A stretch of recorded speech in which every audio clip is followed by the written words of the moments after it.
I just didn't care about life. The only thing you care about is exercising and your next meal and how less calories are going to be in that meal. The 30-year-old was so scared of getting older. She starved herself for 20 years in a bid to remain childlike. Dana is 8 years old and she's anorexic. I wanted to lose weight. I just stopped eating. The moment then I wanted to die. Hi, my name's Rachel. I need your help. I'm suffering from an eating disorder, and it's a very severe kind, anorexia.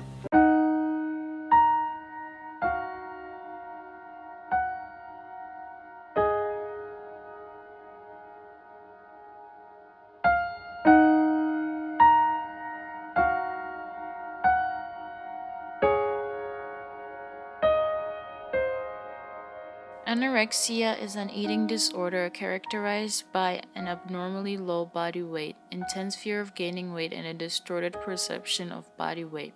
People with anorexia place a high value on controlling their weight and shape, using extreme efforts that tend to significantly interfere with activities in their lives.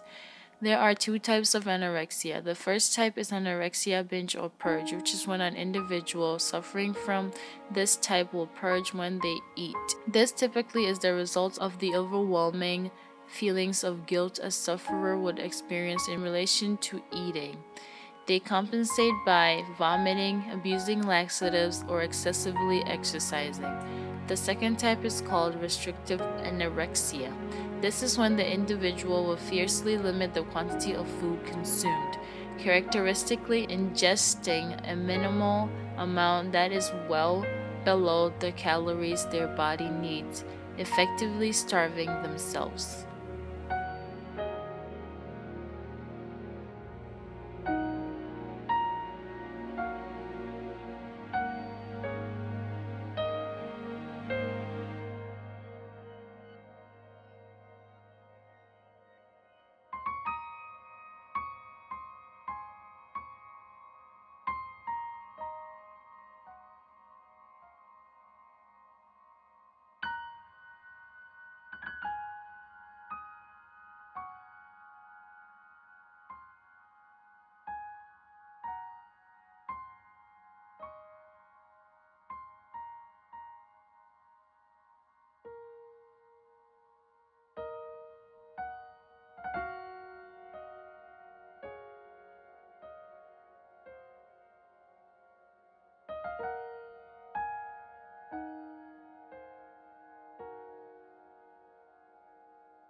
I specifically chose to do community education through the Emily Program Foundation because in my life, eating disorders has always been really close to my heart. It's always been something very personal for me. Specifically in high school, one of my best friends had an eating disorder, and then throughout college, I ended up living with her, and I ended up being friends with many other people who were going through treatment for eating disorders. Either they were already in treatment when I met them, or my best friend from high school, when she ended up living with me, she wasn't in treatment yet. So she ended up getting, really ill and really sick through that process when she started that transition into college. And eventually we figured out that, she had an eating disorder and this was something that she needed help with. So I was with her during that whole process when she went into recovery. And through that, I learned a lot about eating disorders, more than I ever thought that I would ever learn about in my life.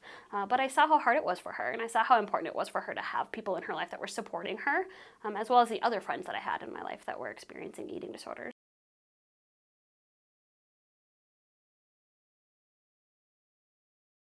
Somebody who goes through the Emily program when they're going to treatment, the first thing they're really going to do is go through an assessment.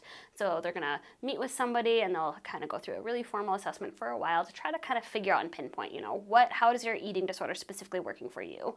You can take two people who have, both of them might have a diagnosis of anorexia, but their treatment plans might be very different because they're two individualistic people. They both have anorexia, but their eating disorder might be working in their lives in two very different ways, so the treatment plan might be different. So we'll work with a dietitian. So their dietitian is really going to work with that person and teach that person how to feed their body in the right way for them. Also work with a doctor to make sure that their body is physically healthy. And they will also work with a therapist. So the therapist is really going to work with them a lot on the psychological stuff.